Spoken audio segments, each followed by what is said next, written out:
Okay, good evening everyone. This is Amit Grover, founder and CEO of Nurture Talent Academy. I am glad to share that this session is being organized by Nurture Talent. It's a 3-year-old company. I started this with the aim of nurturing the talent of 1,000 startups and creating 20,000 jobs. This webinar is an interactive session for 1 hour wherein we are going to cover the key topics related to digital marketing, and we have one of the best experts in the country, Mr. Sarvesh Bagla, the CEO of Tech Magnate. If you search on Google on search engine optimization techniques, SEO, internet marketing, some of the keywords that you feel that will drive traffic to your website, then you will find Sarvesh's name and his company's name right on the top in terms of the results. So here we present Mr. Sarvesh Bagla. This is going to be a 1 hour webinar. 30 minutes will be devoted to the presenter. Mr. Sarvesh will be talking about his experiences, his story, how he started, the challenges, the key techniques for digital marketing, including SEO and SEM techniques. And please feel free to ask any question. If you can get my voice, you can say that I can see there are a lot of names that are there. My voice is being audible to all of you, but all of you are right now on mute. However, there is a icon on the next to your name wherein you can just raise your hand. We can unmute you, as well as you can also type in your questions if your mic and audio or video is not working. So I love to invite Mr. Sarvesh to start the webinar, and I'm going to make him the panelist now. So Sarvesh, I have made you the presenter. Please go ahead with the session. All right.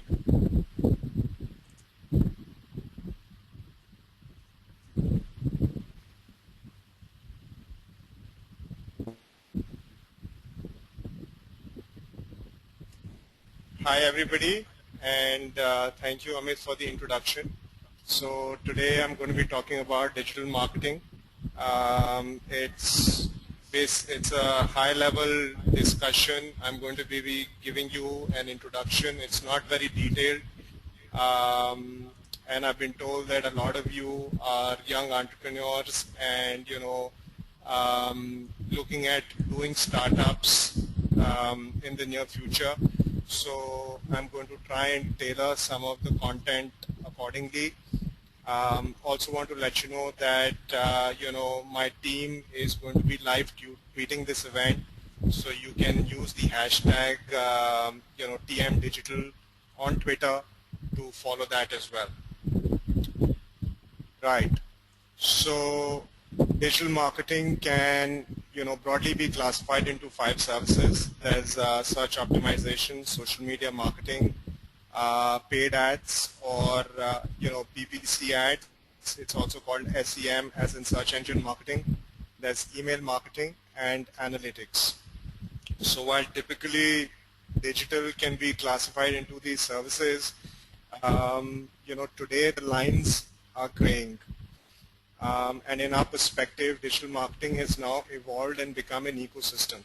It's something that requires an integrated approach. So if you're only doing SEO, you may not achieve full success. You may need to complement that with social media. If you're only doing social media optimization, then that may not be sufficient. You may also need to complement that with paid ads on Facebook and things like that. So digital marketing has evolved and become an ecosystem. Now I'm going to address each of these services. I'm going to be talking about SEO, social media, and pay-per-click. And again, I'm going to be talking at a very high level. If you have any questions, or if you have, if there are advanced topics that you would like to talk about, Then, like Amit said, we'll have an interactive session. We'll keep them towards the end of the session. You can ask me your questions and I'll try to answer them as best as possible. So, SEO. Some of you may already know SEO is the process of optimizing your website so that it shows up at the top of search results. And this requires that you make changes to your website. You have to fine-tune the content, include keywords, update the meta tags on your website, make your URL structure friendly, and follow these tactics, and over a period of time you see that your website starts ranking at the top for your targeted keywords. And that is what is search engine optimization. Search engine optimization is absolutely essential because majority of the traffic, as much as 85% of all traffic on the internet, is directed or referred through search engines. And another interesting statistic is that 90% of the users don't go beyond the top 30 results. And in fact, most users don't even go beyond the top 10 results. So if you're looking at doing search engine optimization, then you want to make sure that you show up on the very first page, and even on the first page if it's possible in the top 3 and the top 5 results, because that is really what drives the traffic. And with SEO, 75% of users have the intention of purchasing. Given that the intent is very high, the conversion rates from SEO is also very, very high. So again, when you're doing SEO from a website point of view, it's going to give you higher rankings, which is going to give you increased visitors. And from a business point of view, that is going to result in increased sales. That's going to give you a wider client base, and it'll help improve your business, give you higher ROI, and maybe even beat your competitors. Now I'm going to talk about how can you achieve search engine rankings, or what are the most important factors that influence your rank on search engines.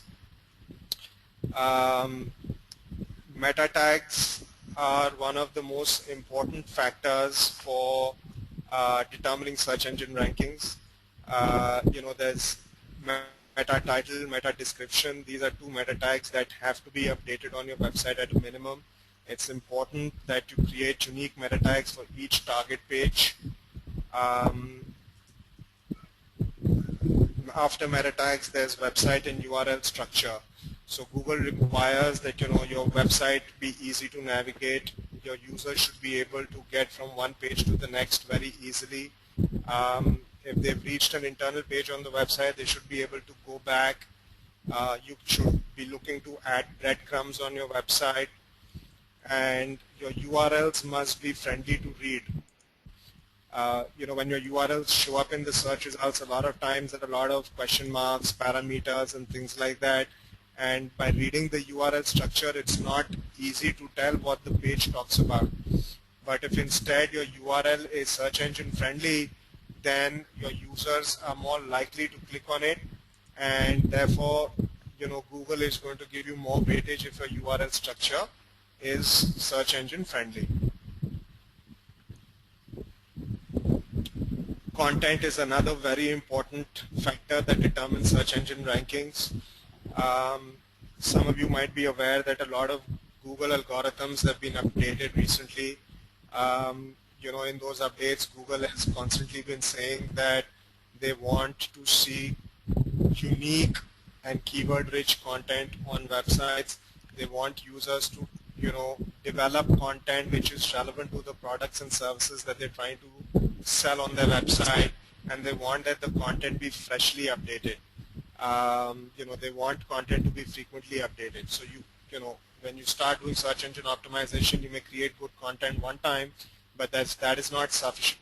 That is not going to help you achieve or sustain your keyword rankings. In order to continue to enjoy keyword rankings, you must update your content frequently. Backlinks, again, very, very important factor for search engine rankings. But the important thing here is quality, not quantity. Earlier the typical backlinking strategy that people adopted was they would do a lot of directory submissions. There are a lot of article and press release sites where they'd go to and they'd build backlinks from articles and direct press releases, but the quality of those articles was not very good. And Google has lately penalized a lot of these websites. Google says there's no point in building backlinks from websites that exists for the sole purpose of building backlinks. What's important is, you build backlinks from quality blogs, blogs that talk about the same products and services that you do, and try and get contextual links from within the content of the blog. Those are the high quality backlinks that you should try to build, and that is going to significantly help improve your search engine rankings.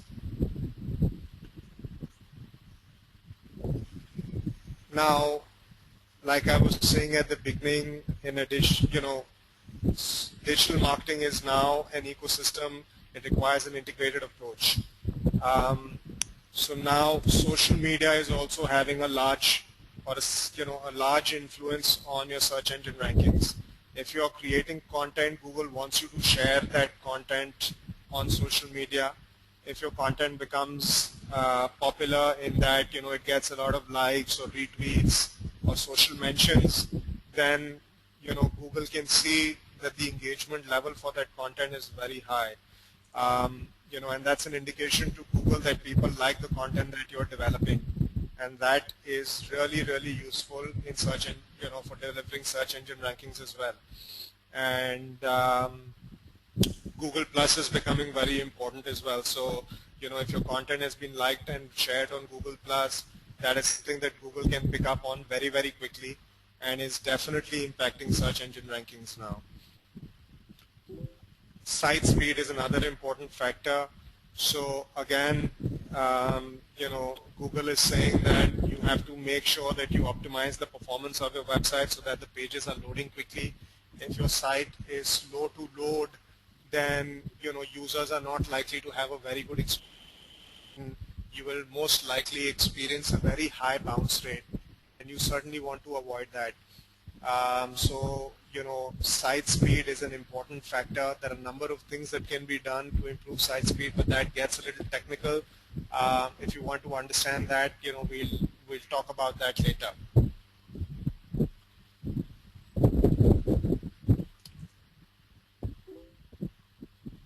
So at this point, I wanted to conduct this poll question and see how many of you are running or planning to launch an e-commerce website in the near future.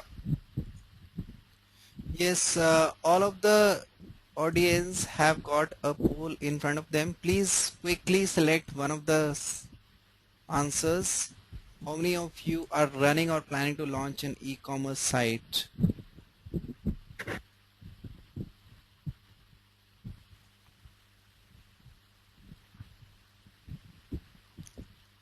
Yes, we got another 20 seconds to go for the answers.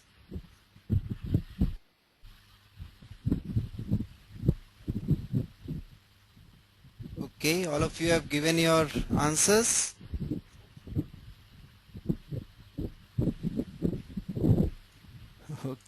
Okay, great. Yes, so most of the audience has voted, and I hope all of you are alive to the poll.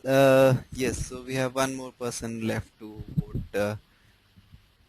So Amit, why can we see the results? Yeah, sure. I'll just announce the results in a while. So we have 74% people saying yes and 26% people saying no to the poll.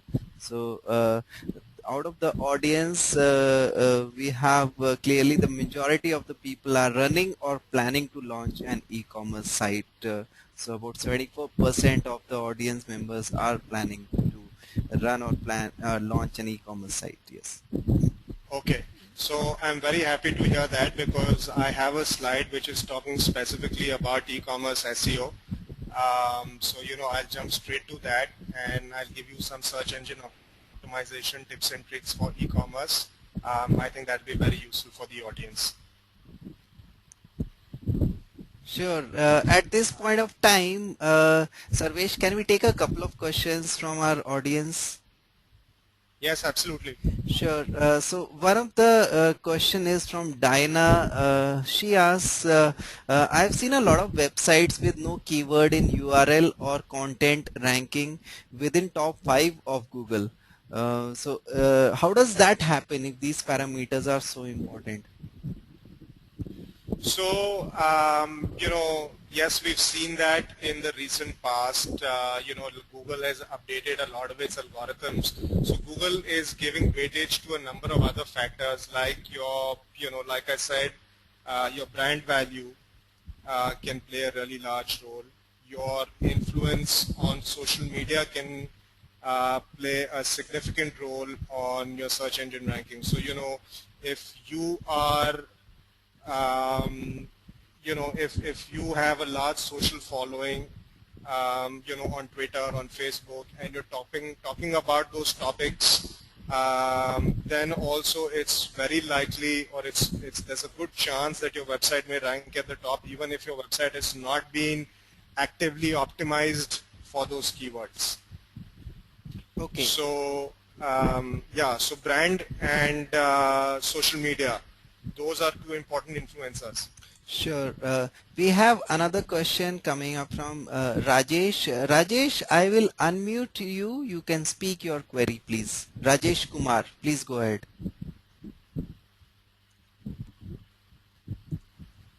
Yes, Rajesh, if you have a mic, then you can speak on that. Otherwise, if you wish, I can speak your query.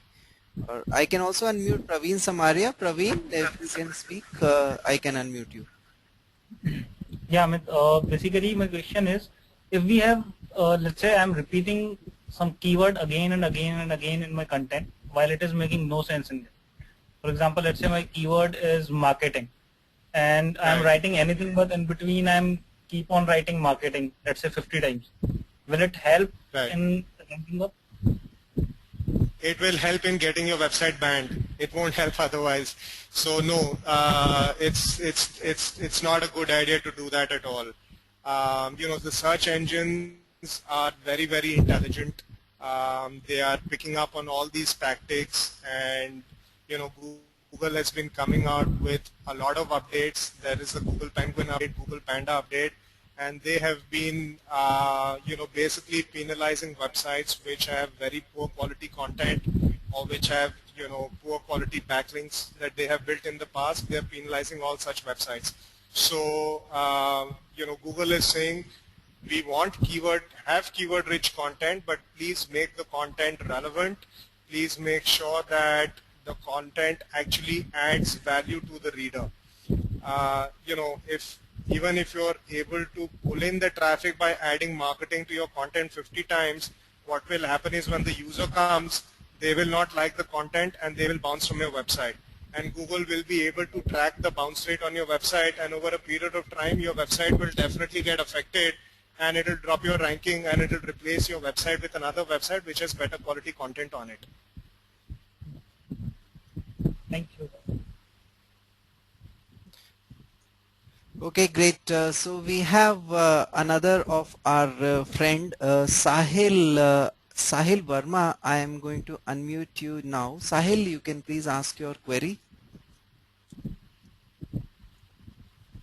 Yes, Sahil, please go ahead and address your query to Mr. Sarvesh.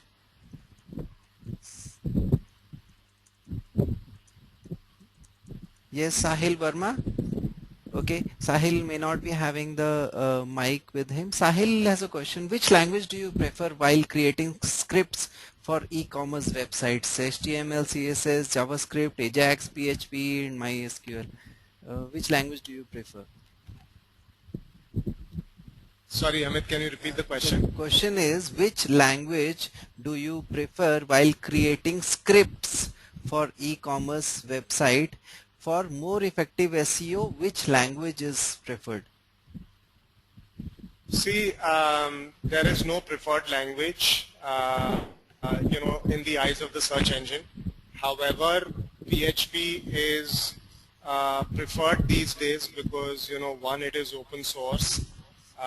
So, you can quickly build a Joomla or a WordPress website. And, so PHP is definitely preferred these days because, like I said, from a cost point of view, it's just easier, quicker to build and maintain a PHP website.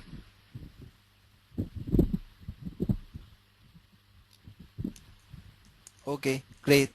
Shall we take one more question at this point of time? Sure. Okay. One question is, Divesh has a query. He says, when I insert a link in Facebook, then he's not getting any content. Is there any particular reason for this, and does it affect the social media about this? I'm not sure I understand the question. I don't think I understand the question. See, if you're putting a link in Facebook, then you're not getting the content. So, I mean, either you're not posting your content on Facebook correctly. The preview part of it. Okay, I'll unmute No, Divesh. so I don't. Yeah, Divesh, I have unmuted you. You can ask your question directly, more in details.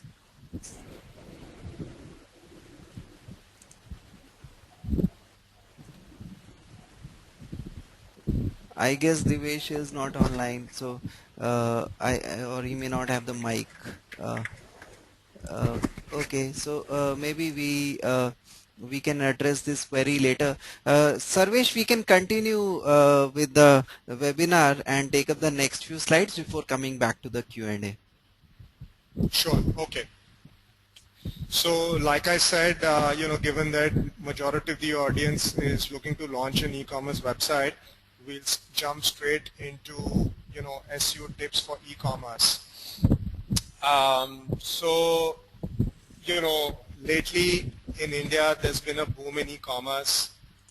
We know that there are a lot of websites, e-commerce websites, which are being launched, and the competition is quite stiff.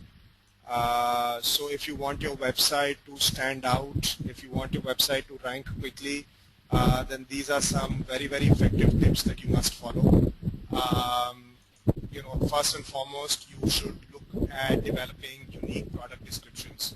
So, there could be 10 websites which are selling mobile phones. Suppose I'm selling a Samsung Galaxy S3, right? There are 10 websites selling the same product, and they've got the same product description that Samsung has given. And there's no differentiation between the content on these 10 sites. Then for Google, it's very difficult to determine which website should show up at the top, right? And your website will be just one another website like that. So it's important that you create unique product descriptions. You write your own reviews of the product, make your product description page unique so that Google will give you weightage over the 9 or 10 other websites that have the same content on them. So this is very, very important. Now, of course, there are some very, very large e-commerce websites with thousands of products, and a classical question is, how do we manually go in and create unique product descriptions for each of those 1,000 products? And the answer is it's not easy. But if you want to show up in the search results for each of those 1,000 products, then you have to put in the effort to manually update and create unique product descriptions. If you feel that that is not, you don't have the resources to do that, then at least start with your product category pages. So your category pages at least can have unique content on them, and from there you can, redirect the user to the actual product. Then facilitate user-generated content. So, what you can do is you can ask your website visitors to submit their product reviews. You can get them to basically share your product details or just the product on social media with their friends and family. And so this will help create user-generated content, and Google loves user-generated content. And this content on your product description pages will also help make your product page unique, which will again help with your search engine rankings. Now the next point, clean URL structure, is very, very important. E-commerce websites, again, they're usually based on some sort of CMS platform, and by default the URL structure is not clean. So there are a lot of question marks, a lot of parameters, and there are a lot of product IDs. So you'll see things like question mark product ID equal to 1, 2, 3, 4, 5, 6, and this is not a search engine friendly URL. So you have to make sure that your URLs are search engine friendly, that products are in the proper categories. So if you're selling a Samsung mobile phone, then your folder structure should look like mobile phones / Samsung / Galaxy S3. So that's a example of a clean URL structure. Also on e-commerce websites, what we notice is that they give a lot of options to filter products by by size, by price, by color, and what that means is that it generates a lot of duplicate URLs with the same content on it. So there will be a Samsung page which has all the Samsung products in it, which will also show you the S3, and then you could filter all the products by price range. So you could say all the products which are in the price range of 30 to 40,000 rupees, and S3 may show up over there as well, and there could be a third and a fourth and a fifth parameter on the basis of which you could filter the results, and the same product would show up again and again. So now you have 4 or 5 different URLs where the same content or the same products are showing up, and in Google's eyes these are all duplicate URLs that you're generating.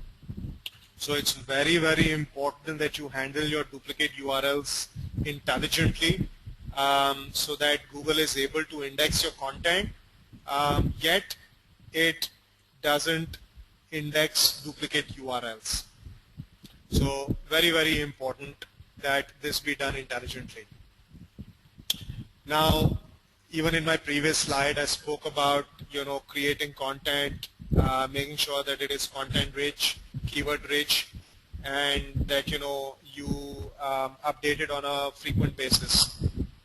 And a blog is a great way of doing this. So even if you have an e-commerce website, you can integrate a blog where you can offer product promotions. You can talk about your product benefits. You can tell the users how to choose one product as opposed to the other.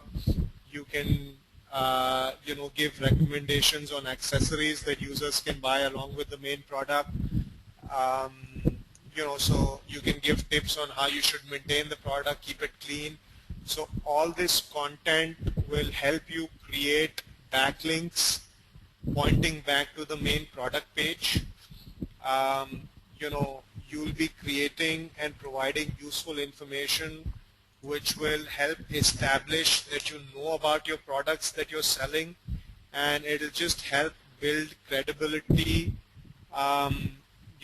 with your visitors, and it'll help convert them. If they've been browsing your website, it'll help convert them from a browser to a buyer. Also on e-commerce websites, it's very important that you optimize for long tail keywords. So, if you are optimizing your website for Samsung mobile phones, and if you're optimizing your website for Samsung Galaxy S3, and if you were to pull in traffic from both these keywords, you're more likely to get a sale or a conversion from Samsung Galaxy S3 as opposed to a keyword like Samsung phone or Samsung Galaxy, because long tail keywords are just much more relevant, the user is going to land up on a targeted page which is specifically talking about the product or the query that they searched, and the chances of the conversion happening is much, much higher. And obviously long tail keywords are easier to write content for, long tail keywords are easier to rank on the search engine, and you can that way target hundreds of long tail keywords as opposed to targeting very general category keywords. So always go for long tail keywords, and once you've started ranking for these long tail keywords, then you can move towards more general keywords or category level keywords. Again, look at the At this point popularity of and time, engagement. yeah, at Yes, this point of time, shall we take up a couple of more questions from our friends? yes, absolutely. Yeah, I'll unmute Dinah. Dinah, you have a query. Could you please address it directly? I have unmuted you. Could you speak? Yes. Oh, Dinah does not have a mic. I'll just share her question. Dinah says, does Google Map listing play any good role in improving the organic listing, the traffic to your website, the SEO ranking? Yes, definitely. Especially if you're a local business, then getting your website listed on Google local search results is very, very effective. But now, Google Maps has gotten integrated with Google Plus. So now you create a Google Plus local page for your business, and you can optimize that page for your target keywords, and you can basically promote your products or your services on Google Plus. And if you've got good engagement on your Google Plus page, then it's quite likely that your Google Plus profile or your Google Plus local page will start showing up in local search results, and that will definitely help with your traffic. Sure. Another question that is there from the same person is, she recently had her one of the website banned from Google. Okay, and on the review by an SEO company, it was found that the IP that they shared had some of the other sites on the same IP with some bad backlinks, which affected her website. So she says that, is this possible that two websites sharing the same IP, but one of the websites having a bad backlink, and because of that Google bans both the websites? Or is there a way No, to avoid it? okay, Yes. no. So I don't think that makes sense. Very few people can afford, their own dedicated, hosting servers and things like that.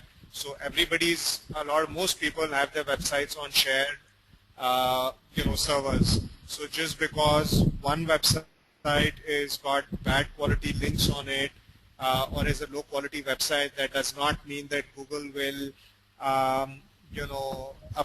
Google will drop the search engine rankings or ban the rankings of another website. If your website has been penalized, then there is a very high likelihood that the quality of content and backlinks on your website is not very good to begin with. So you should be looking at your own website, and not be worrying about what other people are doing on their websites, even if it's hosted on the same server. Okay, great. Sahil has a question. Can you give us an example of some long tail keywords?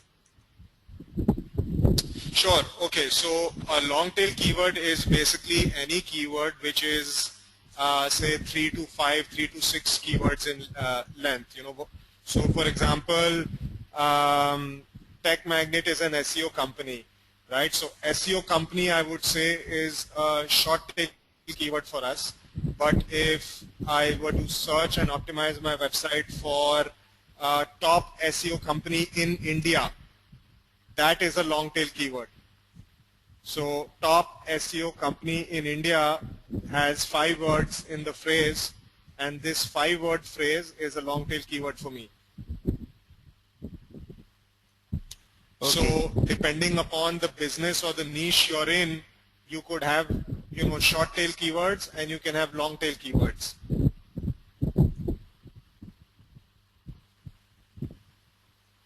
Okay, great. So we shall continue with the next few slides and we'll take up more questions from our friends in the audience. Yes, please Okay. continue.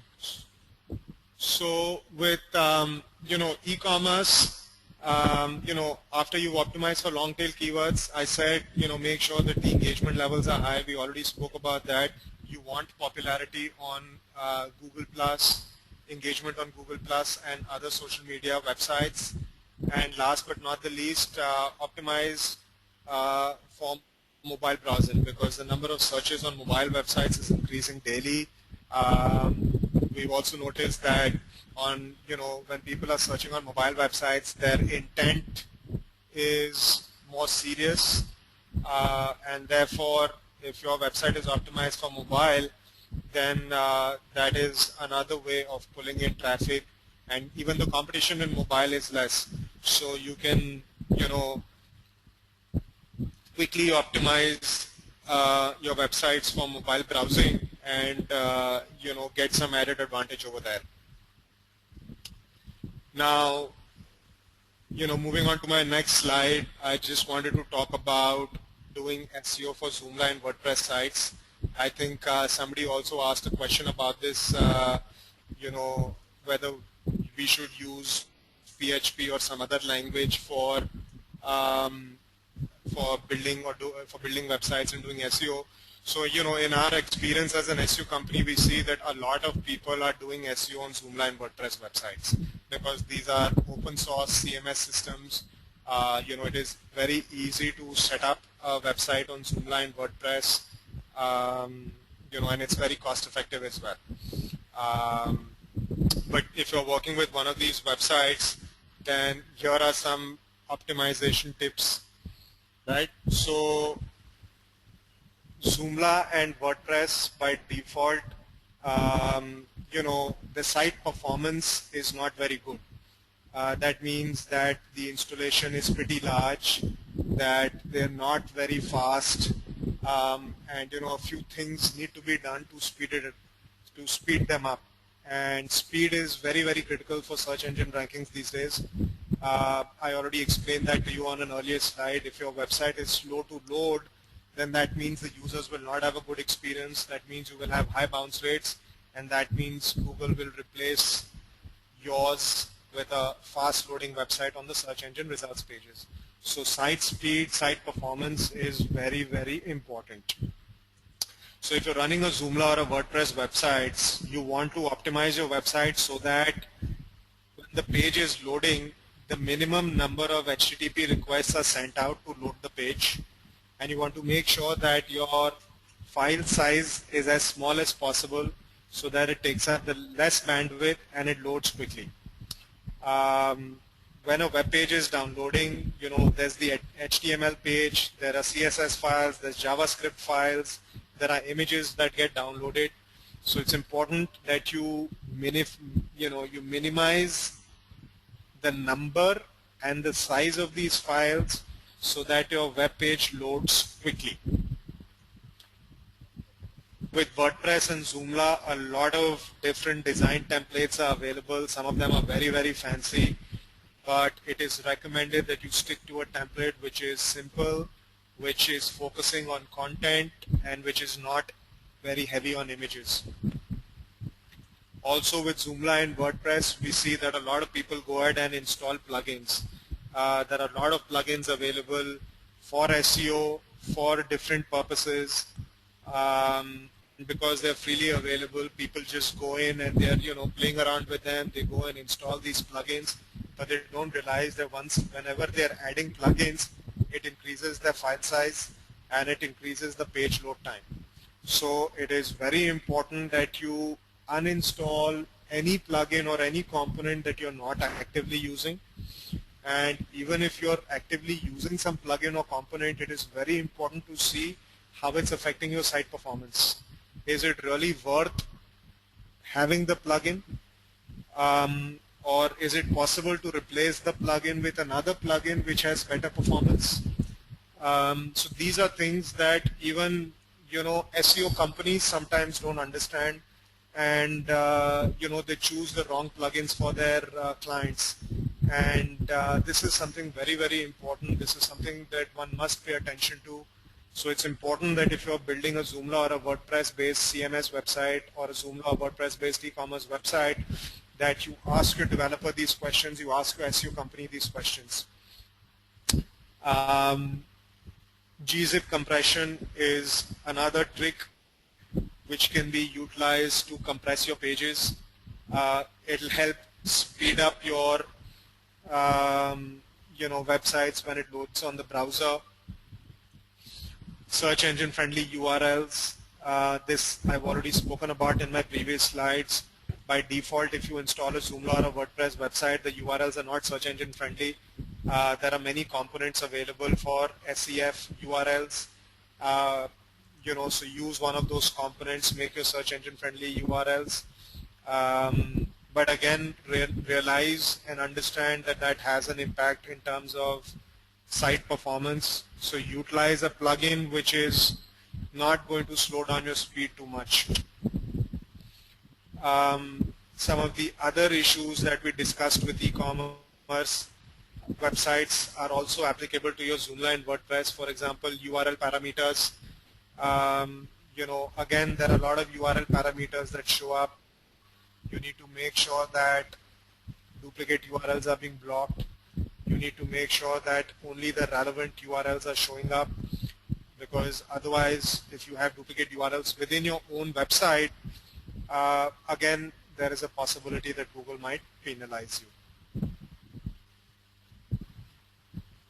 So this was my last slide on SEO.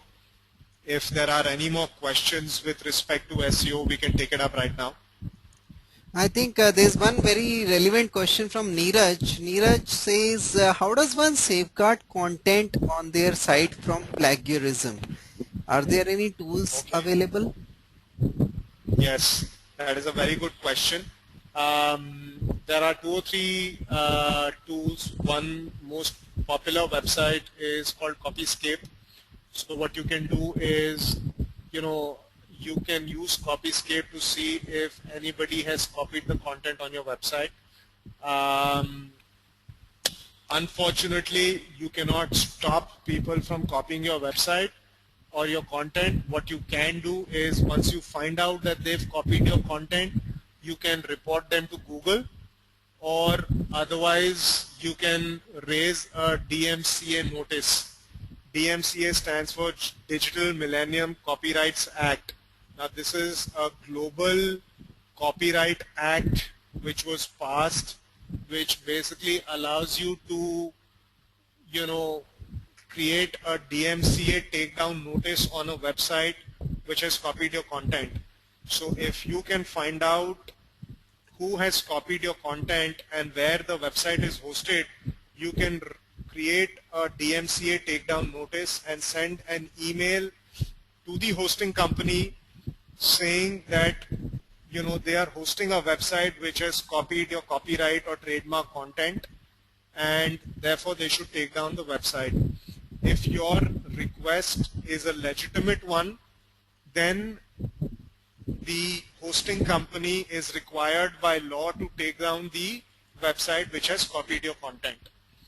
But please make sure that you're not putting out frivolous takedown requests. You need to be able to convince them and show it to them and prove it to them that your content has actually been copied. So you must have a good case before you send them a takedown notice. Nice. It's a great advice, and I think we can move on to the next slides, Sarvesh. Okay. So the next set of slides is on social media. So I wanted to ask this poll question. How many people are using social media marketing to promote their businesses, and how many people, if they're using social media, are using something other than Facebook? Okay, everyone, please click on the poll yes or a no. How many of you are using social media marketing to promote the business, and how many of using a network other than Facebook? So if you are using something other than Facebook, then please click yes.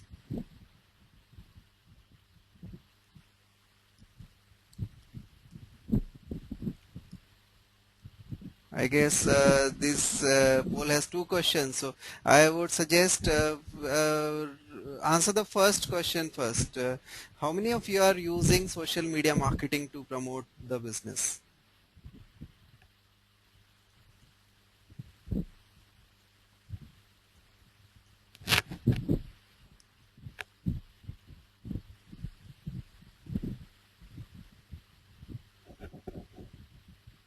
Okay, great.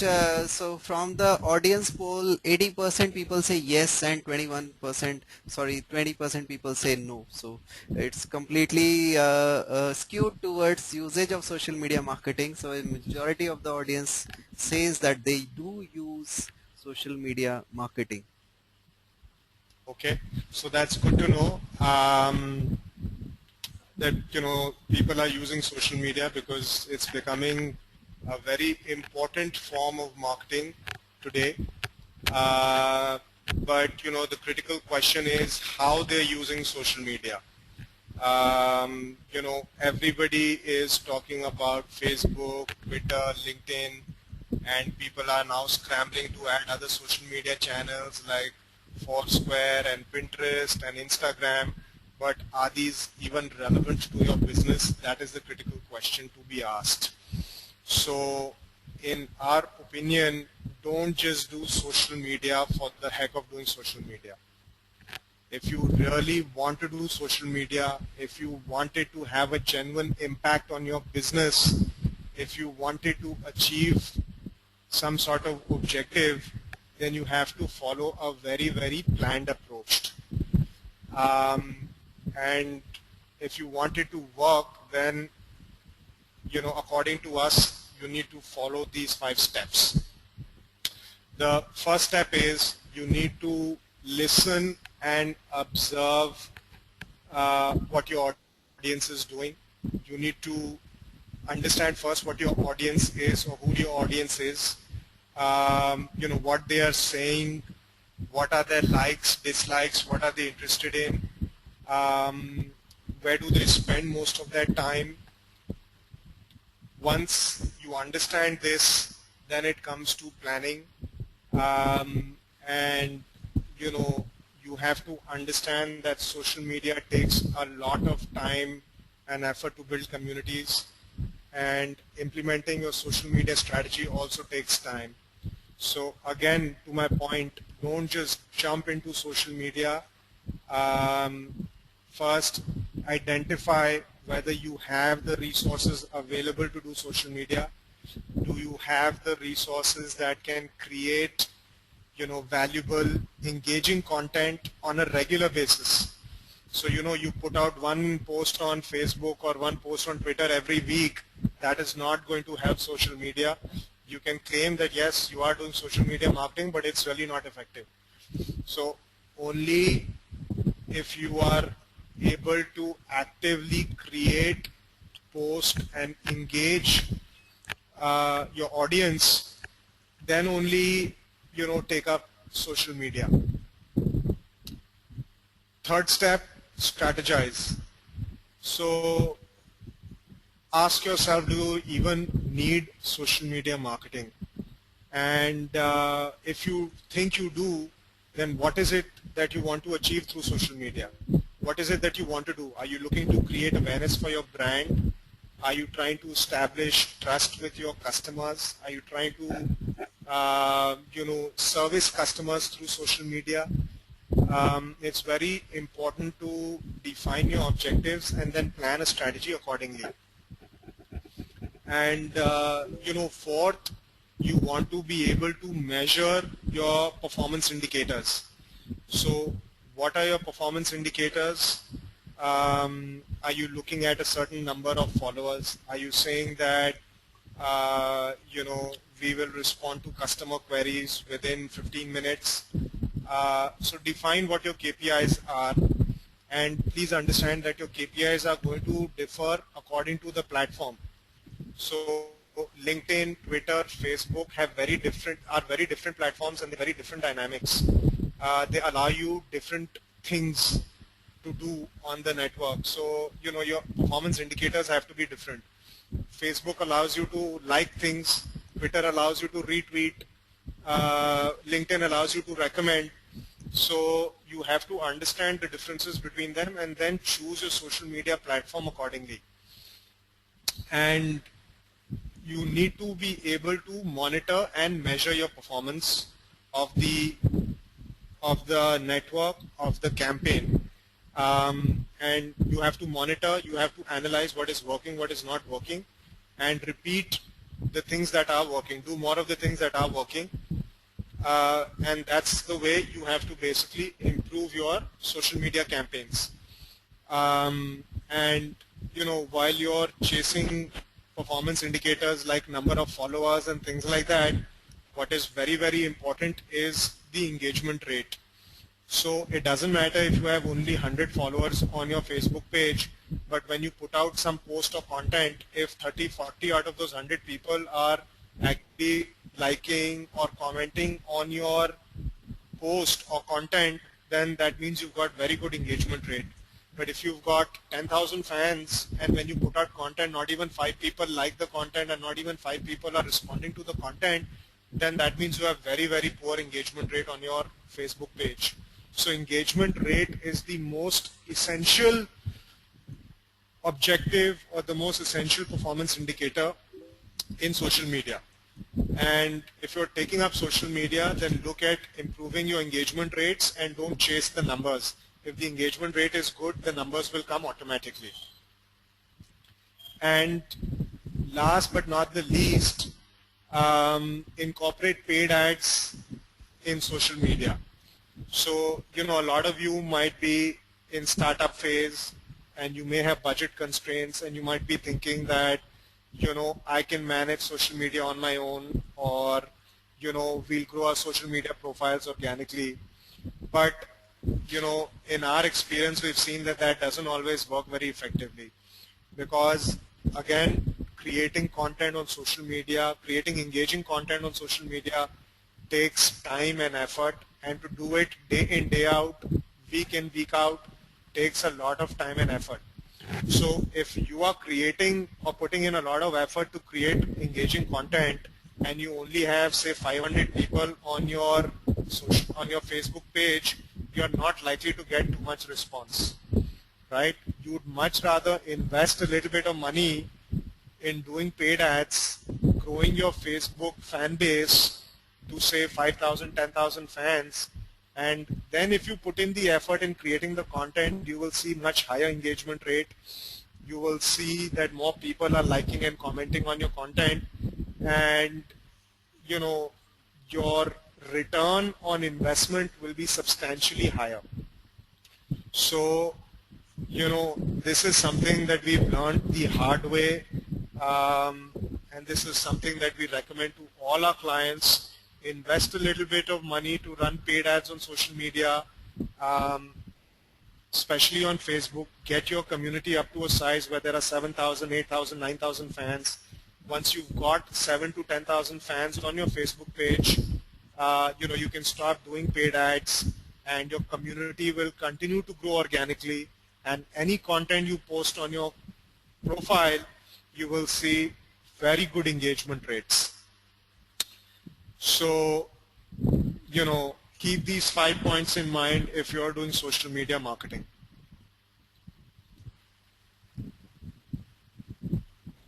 So, with this, I'm going to move into paid ads. So, if anybody has questions on social media, I'd like to address them now. And, I'd also like to ask this poll question. How many people are running ads on Google and on Facebook?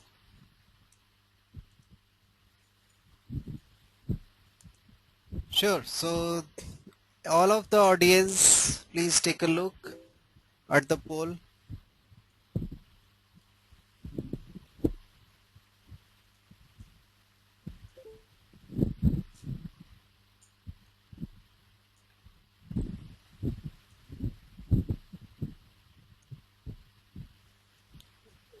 Okay, great.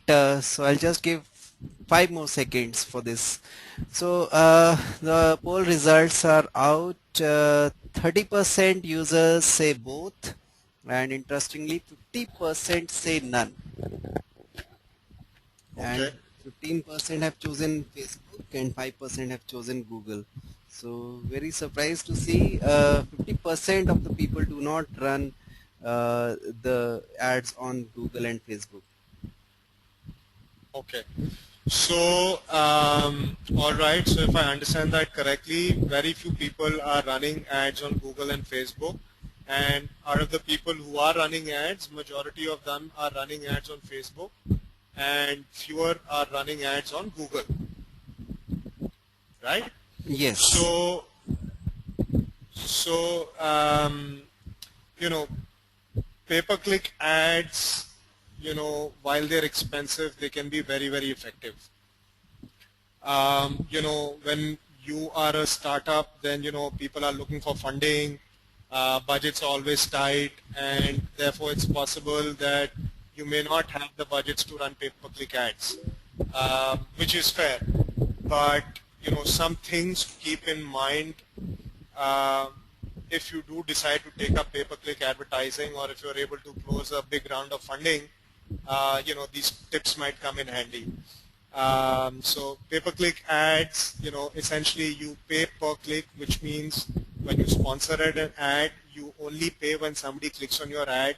If your ad shows up but nobody clicks on the ad, then you're not charged for the impression. You don't pay for the impression, you only pay when somebody clicks on the ad. And the flexibility, or the great thing about pay-per-click ads is you can create very targeted campaigns. You can set them up very quickly. It's very flexible in terms of budget. You can start with a budget of 1,000 rupees. You can start with a budget of 1 lakh rupees. And also the ROI is measurable. So you know how much money you spent, how many clicks you got, and the click resulted in how much business or sales for your website. So it's very measurable.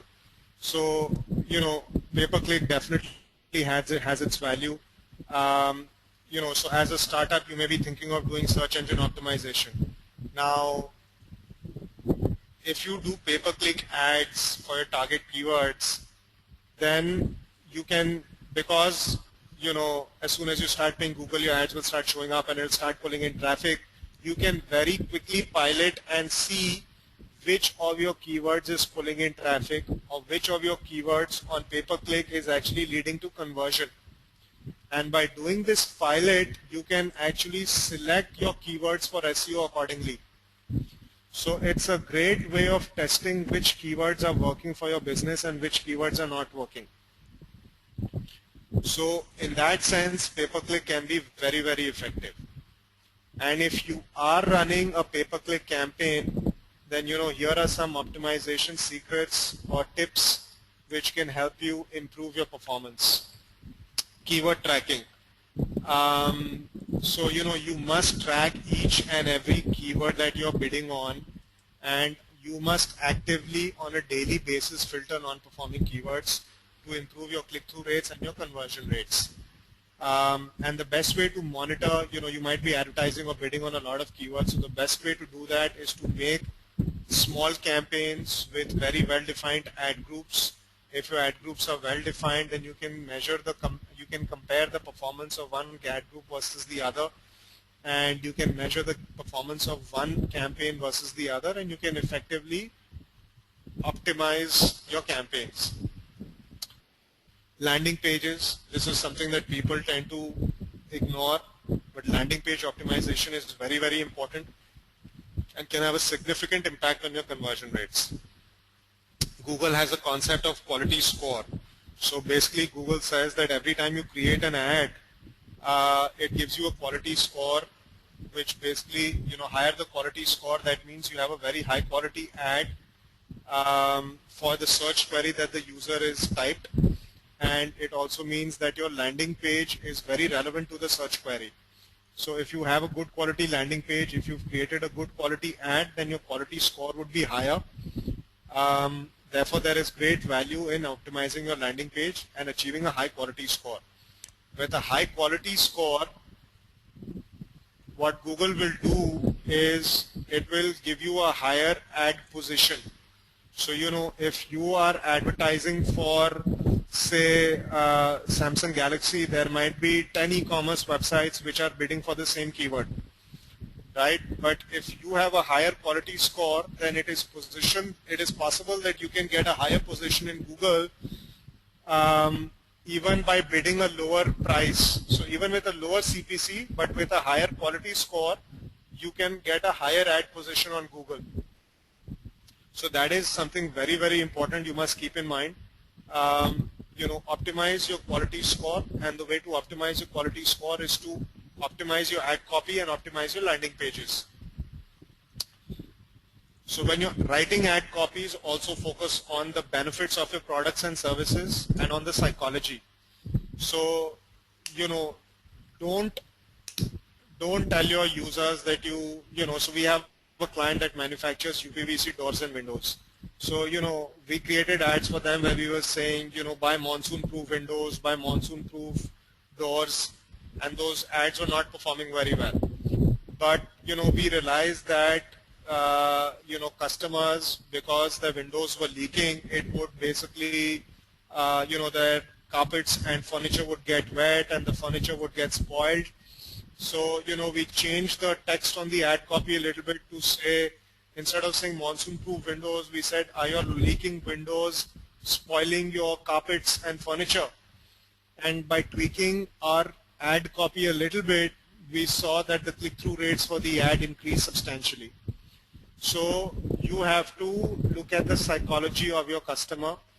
You have to very clearly, highlight the benefits of your product and services, and you will see that it makes a substantial improvement in your click-through rates.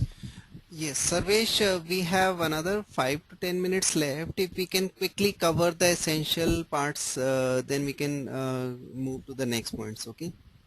Because we have nearly 7 to 8 slides more to be covered. Right. So I'll run through this very quickly because most people, it seems, are not even focusing on PPC. So, but an important trick is advertise on competitor brand. So if you are in the startup space, if your brand is not already established, what you can do is you can advertise or you can bid for the competitor on the competitor's keywords or on the competitor's brand and divert some traffic. So, you might be a startup in the travel space, but you know that Make My Trip is an established brand, right? So if people are searching for Make My Trip, you can advertise on the Make My Trip brand name, and that way divert some traffic when people are searching for Make My Trip. So this is a very, very powerful trick that people don't sometimes know. Remarketing is another very important tactic in pay-per-click ads. So essentially you can, any person who's coming to your website, you can place a cookie on them, in their browser, so that anytime that person goes back on Facebook or on Google, you can show an ad on you can show an ad to them again. And this is very powerful because, when people come to your website, they don't necessarily convert in the first go. They need to come to your website a few times before they will, buy something from your website or they will sign up on your inquiry form. So remarketing is very, very effective, and we know that a lot of people don't even know about this. The people who know about this are not using it effectively. So remarketing is a very, very powerful strategy for effective pay-per-click campaigns. Other important things, mobile ads, the cost per clicks are much lower on mobile. The competition is lower, and it's a great way to get additional traffic through pay-per-click. YouTube has now become the second largest search engine after Google. It is bigger than Bing and Yahoo combined, and therefore it is a large audience that one can tap into. And most importantly, social ads. From the poll audience, it seemed that a lot of people are running ads on Facebook. So social ads are extremely powerful. They allow us to target audience in different ways. There are different demographics available on Facebook. and this slide talks about some of them. This is very, very interesting.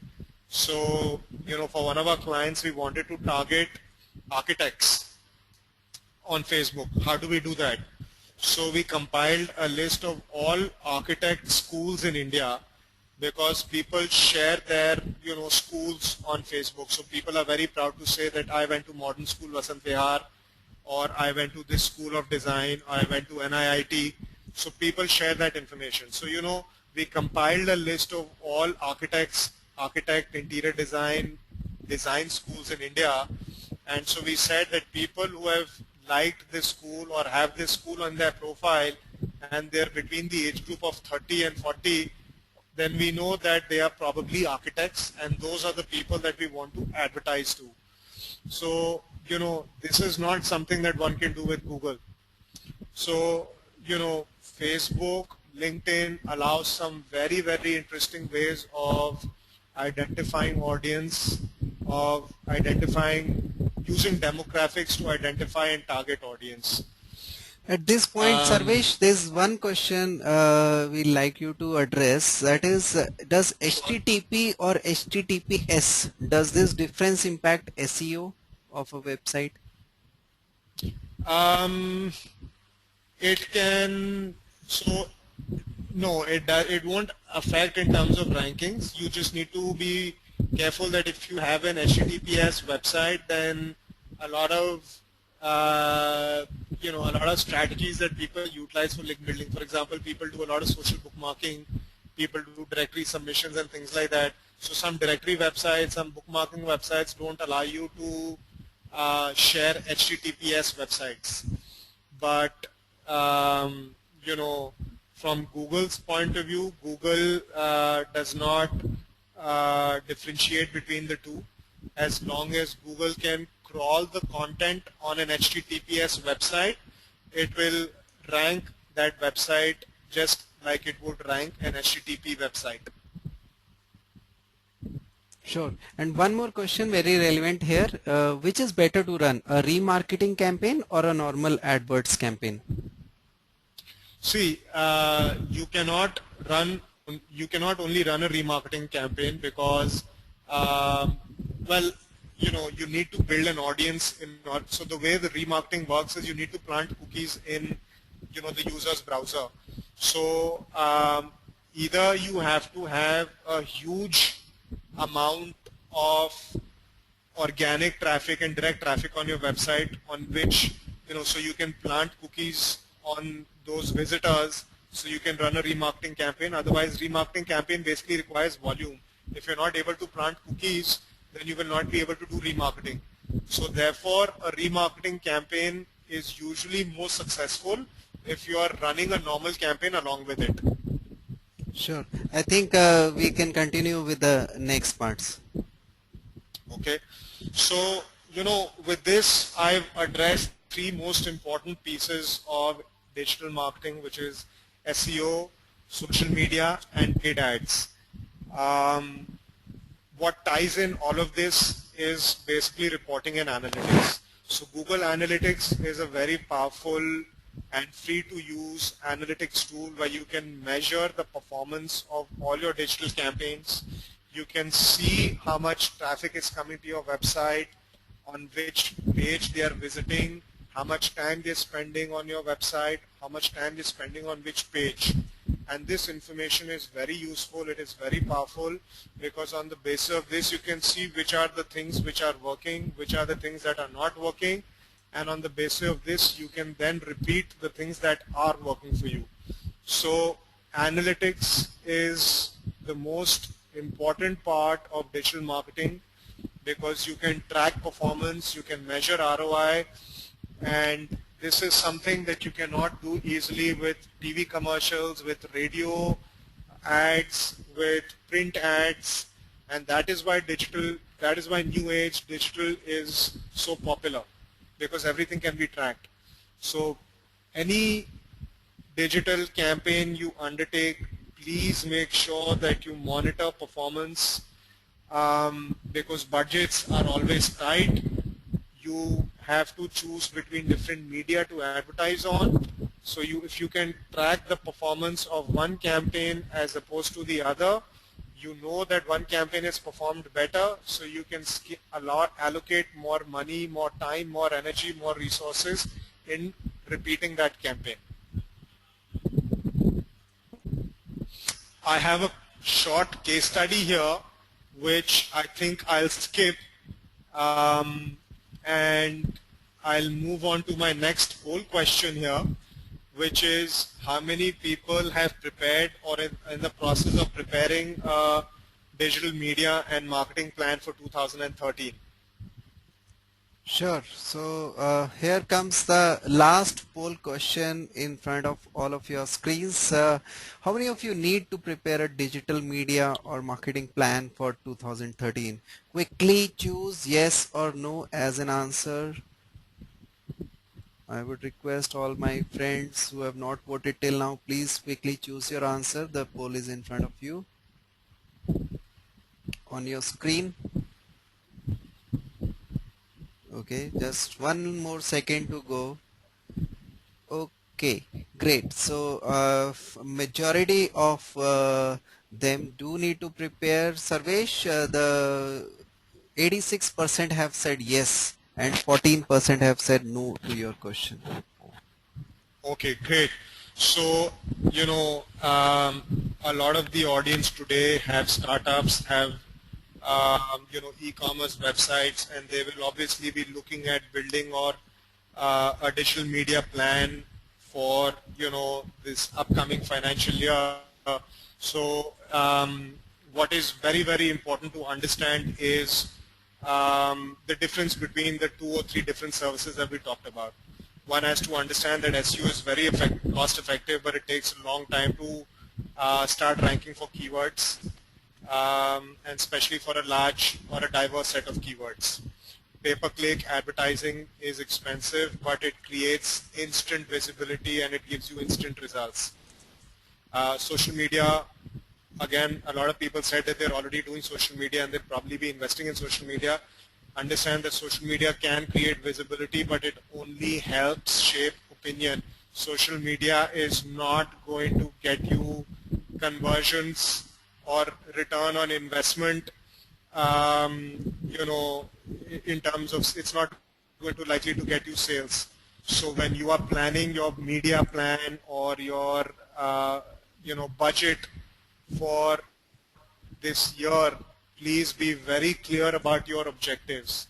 If you are looking for sales, then you are better investing in SEO and PPC. If you are looking to, you know, create more visibility for your brand, or if you're looking to shape opinion, only then invest your time, energy, and money in social media. Also, be clear about your objectives. Are you only looking at visibility? Are you looking to pull in traffic? Are you trying to, you know, capture leads, or are you looking for sales? Because depending on that, you will have to choose the service or the medium that you want to advertise on. So, you know, what your objectives are, what is the time frame you're looking at. You know, a lot of you, if you're in the startup mode, if you've got funding, then, or if you're seeking funding, then, you know, the funders are going to say that, okay, these are the numbers we are looking at. You know, we want you to hit 1 lakh visitors in 3 months time, or, you know, we want you to be doing 100 sales every month for us to sort of invest in your startup idea, right?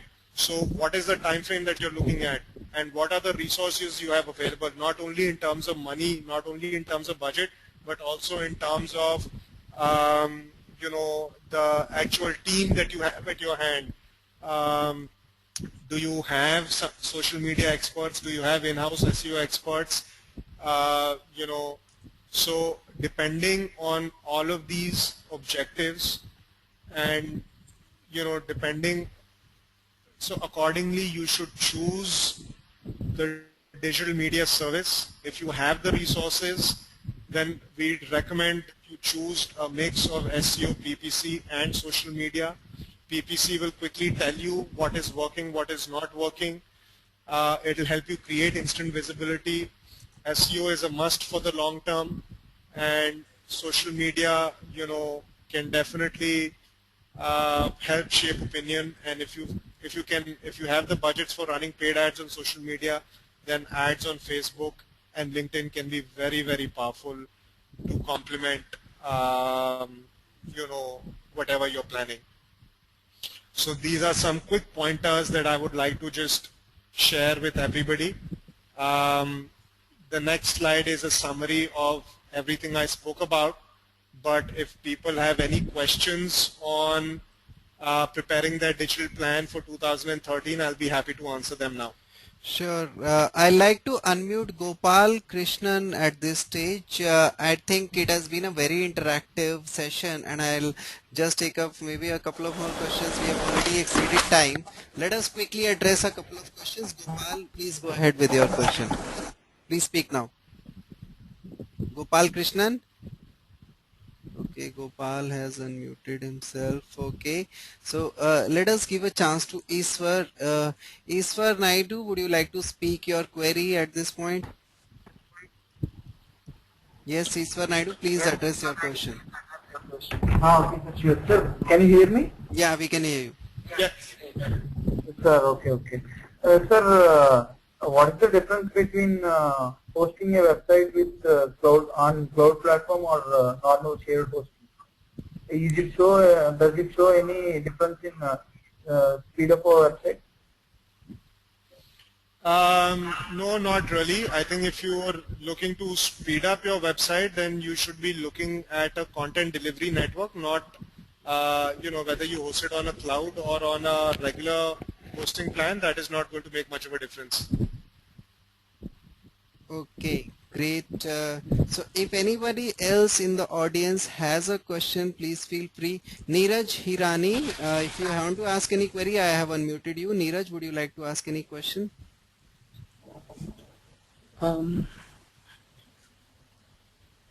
Actually, none. Okay, great, no issues. So if any of our audience friends, you can just click on the hand icon, which is an icon next to your name. If you wish, we can unmute you. And any of the questions which has been left unanswered, please share. If at any stage you asked a question and it is not answered, please feel free. So one question was from Danny. It was, does the Facebook comment help to get a better SEO ranking? Okay, so one SEO comment or two SEO comments are not going to help with better rankings on SEO. Like I said, Google wants to see high engagement rate. So what is important is if you get a lot of comments on a regular basis from the content that you are generating, it will mean that people like the content that you're posting and then they're interacting with the content that you're posting. And that is an indicator to Google that your content is good. And that means Google will, over a period of time, improve your search engine rankings. So just getting one or two comments on one content item one time is not going to help. You have to do it, or you have to get engagement on a regular basis. Sure, thanks. Just last question, I think we have already overshot the time. One question from Rajesh was, what should be the ideal conversion rate for AdWords in the healthcare industry in India? There is no, it's very difficult to put a number to that. Conversion rates vary according to industry. They vary according to how established the brand is. It depends upon whether you're getting the user to basically fill up a form or you're trying to sell them a health insurance plan online. So it really depends on what you're trying to do. I wouldn't even like to hazard a number because it varies drastically. Okay, great. Our friend Mitesh Sangvi has added on the previous question that more comments will help getting good author rank. So if you have more comments on your Facebook and website, then it does help you get better author rank. So thanks Mitesh for giving that input. And friends, I think we have come to the end of the session. It has been a very interesting insights which has been shared by Mr. Sarvesh. And Sarvesh, thanks a lot. Would you like to share one last sentence from your journey as an entrepreneur? I know you started a decade back and have brought Tech Magnet to one of the best across the industry. So would you like to share one last piece of advice for all the listeners in our session today? Yeah, it's been a very interesting journey. All I'd like to say is that keep a focused approach and don't give up. Um, you know, sometimes it's not easy, but if you keep pushing and if you keep focusing on quality, then your customers will definitely come back. You will be able to break through to new customers, and if somebody does business with you, they'll keep coming back to you. So always focus on quality rather than quantity. Okay, thanks. That's definitely a great piece of advice. So my friends, we come to the end of the session. It has been very exciting to share the journey from Sarvesh side and his insights from the industry, which is one of the most exciting industry, the digital marketing and internet marketing techniques which have been shared. I'd like to thank Sarvesh on behalf of Nurture Talent Academy and the audiences, the customers who were here for the live webinar today. It was great to hear your insights, Sarvesh, and we hope to have more of these kind of sessions of knowledge sharing. Thanks a lot. Everyone, have a great time ahead. Good night. And this is Amit Grover, CEO of Nurture Talent Academy, signing off. Thank you, Sarvesh. Thanks to all our audience. Thank you, Amit. It was my pleasure. Yeah, Thank you. thank you. Yeah, thanks a lot. Take care.